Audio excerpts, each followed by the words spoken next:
My name is Guymer, and this is my presentation on how might education mediate difference and dominance.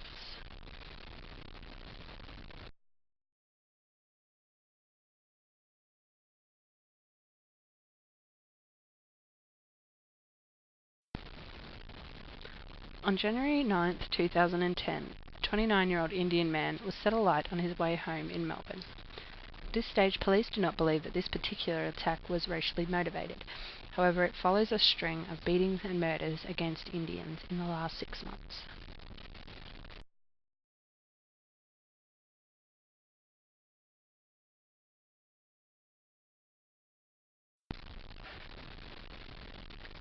The age group that I have chosen to direct this learning experience at is at years 1 to 3. Because I have chosen a younger age group, I am using an image related to the news article rather than the actual article itself, as younger children will respond better to a picture than an article. The article will contain too much information and information that the children possibly won't understand. I'm using this article as an introduction to the learning outcomes for SOS, under the Culture and Identity strand for Grade 1. The outcome for this unit for Year 1, according to the Education Queensland curriculum, is the child identifies through listening to stories of different cultures, similarities and differences in aspects of these, such as dress, food, family structure, and what is valued.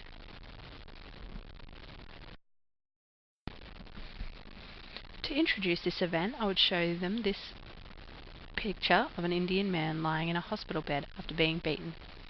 I would ask the children what they think has happened to the man and explain to them that he was beaten up by white men because he was from India.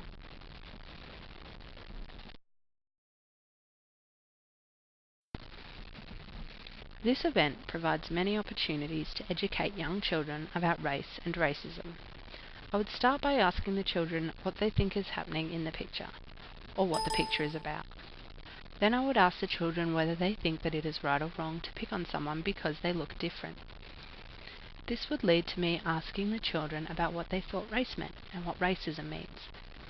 This is an opportunity for some teaching and extending the children's vocabulary. I would ask the children to identify similarities and differences between pictures of people of different races, and have a discussion about the things that are the same and the things that are different. I would ask the children to talk about the fact that no matter what we look like, we all have the same needs: food, water, shelter, clothing, and love. There are many other activities that can stem from a discussion about race and racism, and these can start to make the children aware of difference and how difference doesn't equal deficit.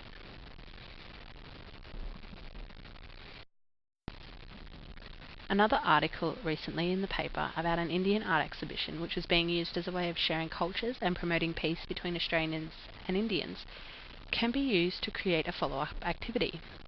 I would show the children this picture and talk about what different things we can do together with people of different cultures.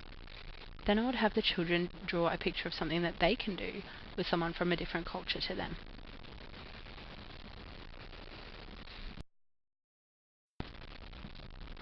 This event is useful in starting the children thinking about their own identity. I would have the children look at their neighbour and identify things that are the same or different between them. And I would ask them if just because Johnny has white skin and Sarah has black skin, does that make Johnny a better person than Sarah? Or are they the same? This activity enables me to reiterate that difference isn't a bad thing, and that our differences help to make us who we are. This conversation can start the children thinking about where they belong on different axes of identity: race, gender, and maybe even class. The children obviously won't be using these terms, but they will start to understand about themselves and about their identity. It will lead to the children beginning to understand that difference does not equal deficit.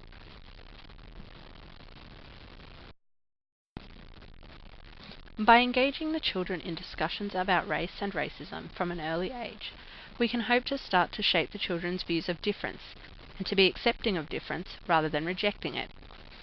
By talking about difference as something that should be embraced rather than being seen as a negative thing, we can start to reduce marginalisation and discrimination in the broader community.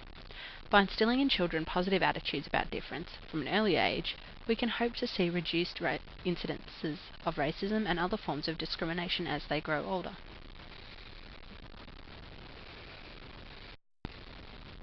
And this concludes my presentation on how education might mediate difference and dominance.